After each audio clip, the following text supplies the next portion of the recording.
What's done in the dark will get your ish rocked in the daylight. Cause you know who you're dealing with. Clean up, nigga. This is Bedtime Stories, Grownup Edition, Resurrection, Part 14. When we left off, the St. James children were clearly in the thick of things. And this time it was clear that they hadn't gone off on their own. They had a whole lot of adult supervision. Angela was at home on maternity leave after recently giving birth to her second set of twins. And what should have been a cakewalk, because she was not wrangling 7 children unassisted, had her on the verge of saying F them kids, because with the other adults seemingly in cahoots with them, she was beginning to accept that she was severely outnumbered. To make matters worse, her best friend was digging into a past that she had long tried to forget, a past that she couldn't see any good reason to resurrect. And while she could have, and should have, been concerned with what Regina knew or thought she knew, her only concern was what her husband knew, and what getting out in front of whatever it was that Regina was up to was going to require her to tell him. Angela had spent months on her face, begging God for forgiveness, redemption, and restoration in her marriage to Marcus. And when those months had passed, without anybody asking anything that would suggest they'd gotten wind of her secret, she'd convinced herself that her prayers had been answered and focused all of her attention on forgiving herself. Until the day that she and Q were sharing about their past relationships, she hadn't even thought about that brief moment of indiscretion. And once she used her well-placed words to paint a picture of the circumstances surrounding the indiscretion, she quickly moved to what was most important about it all to her. Not only did it never happen again, but she wasn't even tempted. She was committed to her marriage. She loved her husband. And she was not the type of woman who would intentionally dishonor herself, her husband, or her marriage by involving herself in an extramarital affair. And while she didn't know whether the choices that Marcus had made were somehow part of her karma, the math was mathing. And it was clear that Marcus was already involved in his own extramarital affair before her little indiscretion. So even if he'd known, he wasn't in a position to judge. And while it had never occurred to her to confess it, all that she learned in the aftermath of being hunted down by her older sister Jessica had certainly given her the impetus she needed to feel absolved from her sin. But after hearing about Q's experience with Amora, she knew exactly where her current husband stood on the matter. No matter what happened, why, how, or with whom, anything that even smelled like infidelity, he wanted to know about. He wanted to be afforded the opportunity to decide for himself whether to stay or walk away. And he would give her that same opportunity. But he detested dishonesty, respected the institution of marriage, and took the privilege of being Angela's husband as seriously as he took the honor of being a father. So Angela wasn't at all concerned that Q had the potential to turn into a Marcus 2.0. And she prayed that he had the same level of confidence in her, because it was clear from her conversations with LJ that as long as she was committed to her endeavors with the 5 families, so was he. Nothing had changed. If Angela wasn't safe, wasn't nobody safe. And as soon as Angela was ready to get back in the game, LJ was going to make himself ready to get back in the game.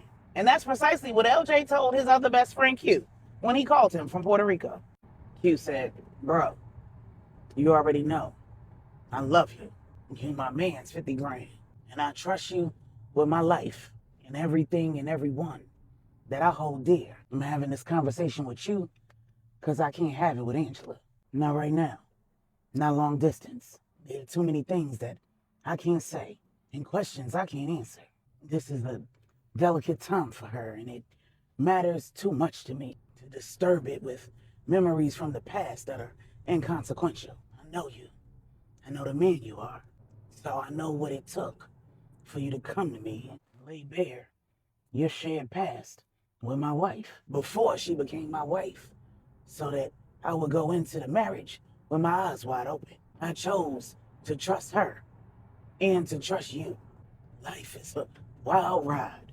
And when it's all said and done, I get that there are only 6 degrees of separation between me and the next man. And we all have a past. When I married my love, I chose to focus on the present and keep my eyes on the hills from whence my help comes from, recognizing that each one of us is human and fallible. And that whole situation with Veronica, when I'd been shot, taught me that any man can fall. The fall ain't the issue.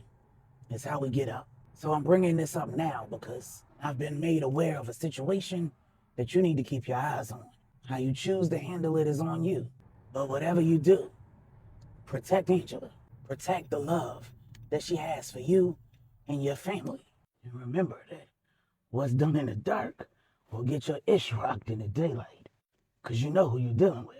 And then LJ knew exactly what Q was alluding to. His wife was a force to be reckoned with. And she didn't need a whole lot of ammunition. All she needed was one bullet to take him out and take Angela and Q right down with her. For all the wonderful things that Regina was. She was possessive, downright petty, and the queen of getting her lick back. And LJ ain't want no smoke. He wasn't even in a position to fight back, let alone defend himself. So he told Q, I got you, bro. And I got Angela and my wife. As soon as I'm back on my feet, I'm in the field. And the fact that I wasn't there for nephew yesterday had me crazy. Both Regina and Angela knew that something was up with me. My poker face was slipping. And I don't like nothing about that. Q said, do better, nigga. I put my mother on it. She dropped the kite, so Angela is on alert. But you got a lot to protect right now. So I suggest you get your game face on. Matter of fact, wash your face. Get somebody over there to wash your locks and have somebody come over and clean up so Regina don't have to. LJ looked around and said, it's clean around here. Q said, clean up, nigga. And then LJ realized what Q was talking about. While he'd been clear and LJ knew precisely what the topic of conversation had been, it just dawned on him that Q was being real choicey with his words. Regina had bugged the bedroom that LJ had been sequestered in. And if she did that, one of his kids had been in on it. Here he was, worried about what Q's kids were doing, and his wife had enlisted his namesake in her pursuit for the truth and caught him slipping.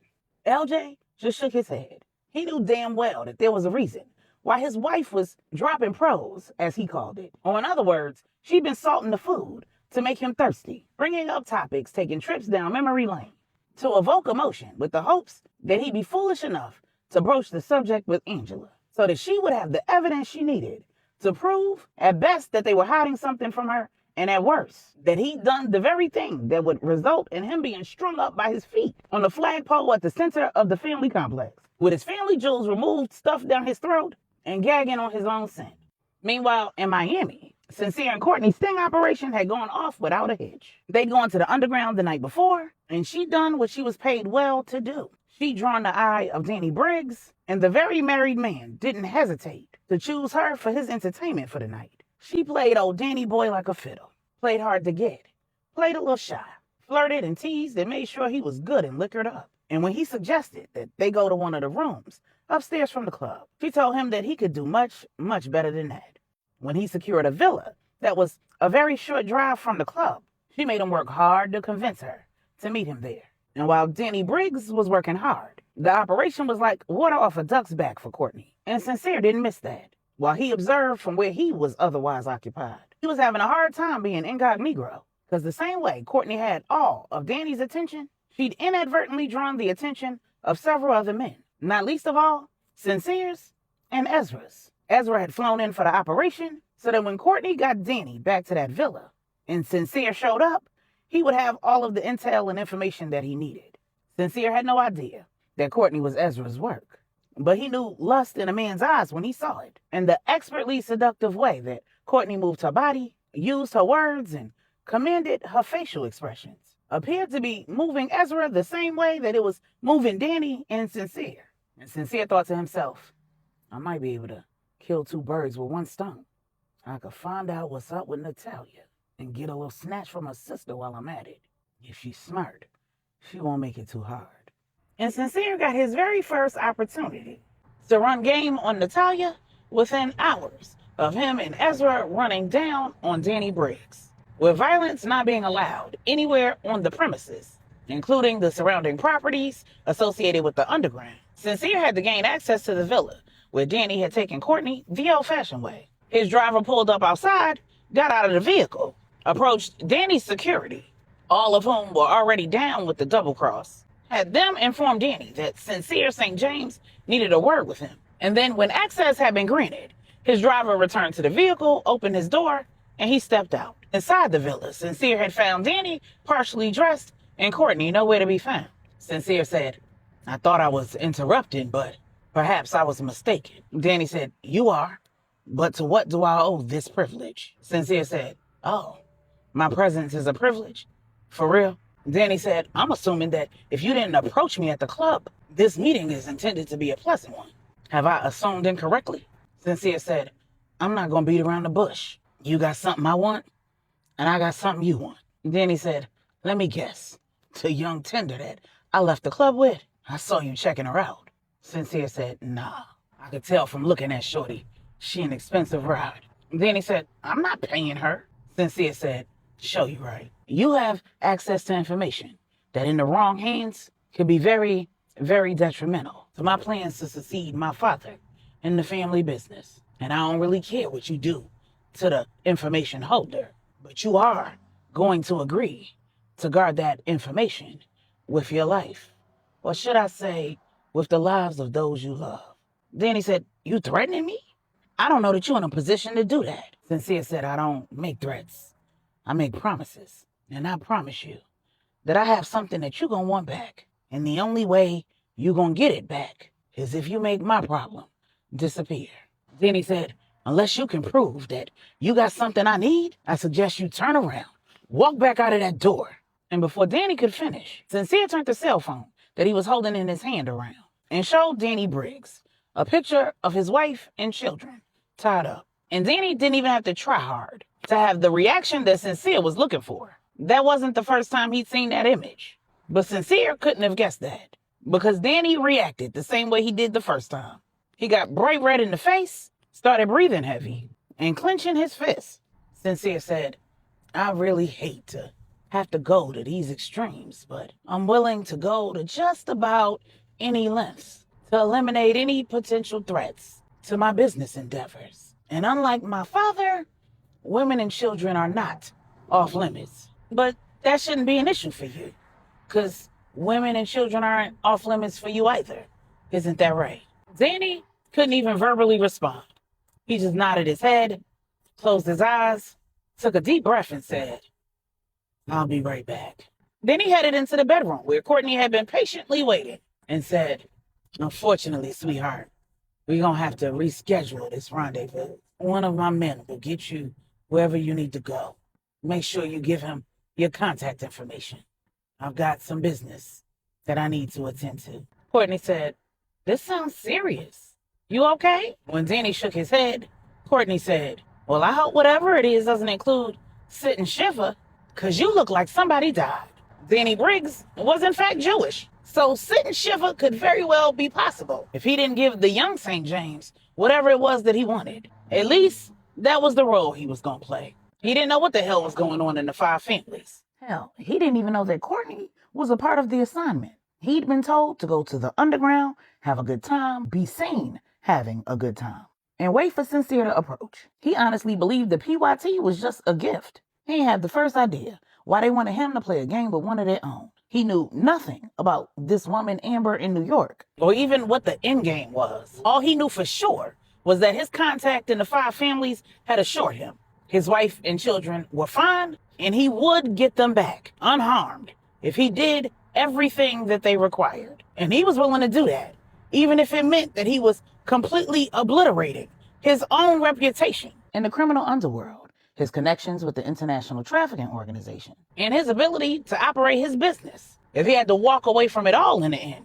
to save his wife and his daughters, then he was going to lace up his walking shoes, play whatever games he needed to, sacrifice whatever employees he had to, and trust that the man who was the brains behind the operation was as honorable as his contact had said, and not so patiently wait for all of this to be over while keeping his own end goal at the forefront of his mind. Did he want to take these kinds of risks?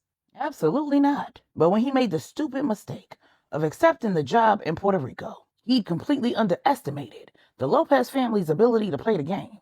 It was clear they were much better at it than he was. He'd attempted to take 3 of theirs, ended up with 1. And now they had 3 of his. Forced him to risk one of his men in Paris, and soon enough he was going to have to sacrifice one in Arkansas. But first, he had to beg and plead for his wife and children's safety and agreed to whatever the hell Sincere asked for. And that's what he did. And the very next morning, Sincere received confirmation that all of his orders had been followed.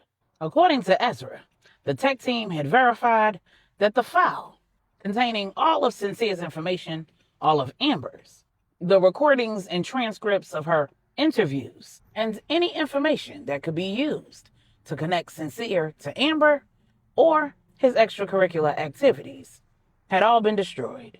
And Amber was no longer in the land of the living. What Sincere did not know was that while the files and information didn't exist on the Briggs organization servers, they absolutely existed on the Lopez family's servers. And while that information would never end up in the hands of the traffickers, it would absolutely be used against him. But Sincere was so secure in his own abilities and so filled with pride as it pertained to how he'd handled the situation with Danny Briggs that he was confident that his secrets were safe. He was ready to put that chapter of his past behind him. And with the operation concluded, he gave Catherine the ring. First words out of his mouth were, "Can we head back to the estate now? I got other things that I could be doing other than sitting around in this safe house." Catherine said, "That's fine. But before you do whatever these other things are, you and I need to talk." Cynthia said, "What now?" Catherine said, "You've been bugging me about an update on Saint. Well, I have one for you." And Sincere couldn't get himself and Janelle back to the estate fast enough. And as soon as they got there, Sincere made a beeline for Catherine's office. Inside, Sincere's first question was, "When's the round table?" Catherine said, "It hasn't been scheduled yet." "Why?"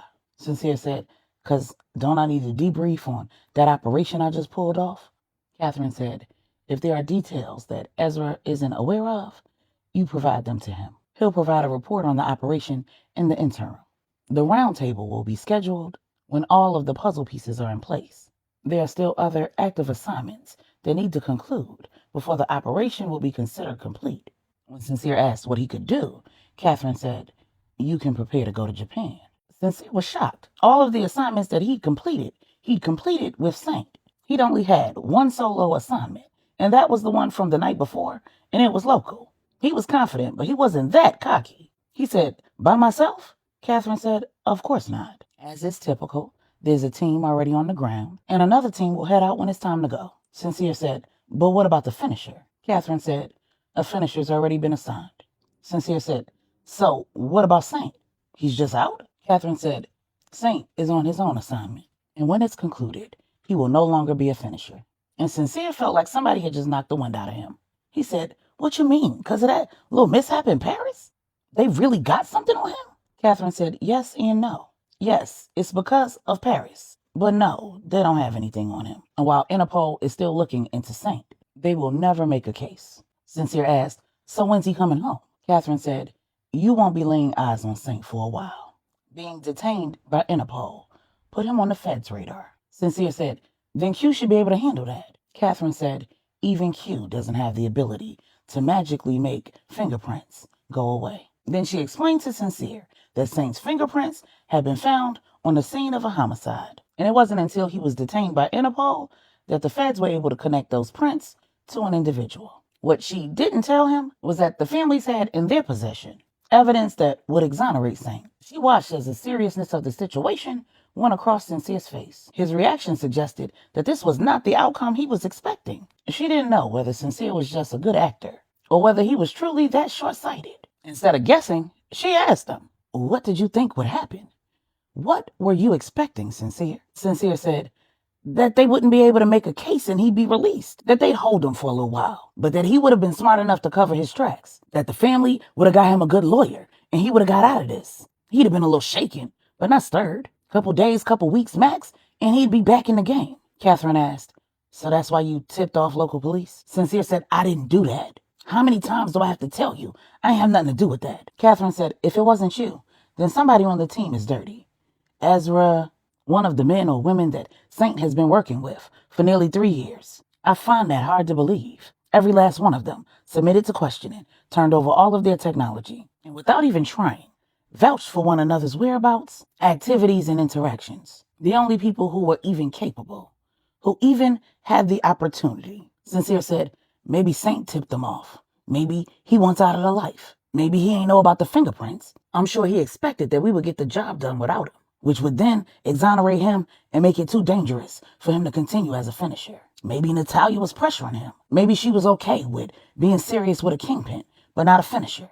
Those are two very different jobs. I told you before, she ain't strike me as the type who would choose a worker over a boss. And then Catherine knew what Sincere's ploy was. He planned to get Natalia back on his team by making Saint's line of work appear undesirable. He was going to wear her down while Saint was being held by Interpol, plant insecurities and doubts in the woman's mind, and seal the deal by coming out looking like the hero. The entire time that Saint had been in custody, Sincere had been begging to help get him out. And while Catherine was thinking all of these things, Sincere was basically saying just that. He said, "This is why you should have let me help. I told you I had a plan that would have absolutely got him out of this jam sooner. All we had to do was send somebody else in there to finish the job." Sincere had no clue that Courtney had already done that.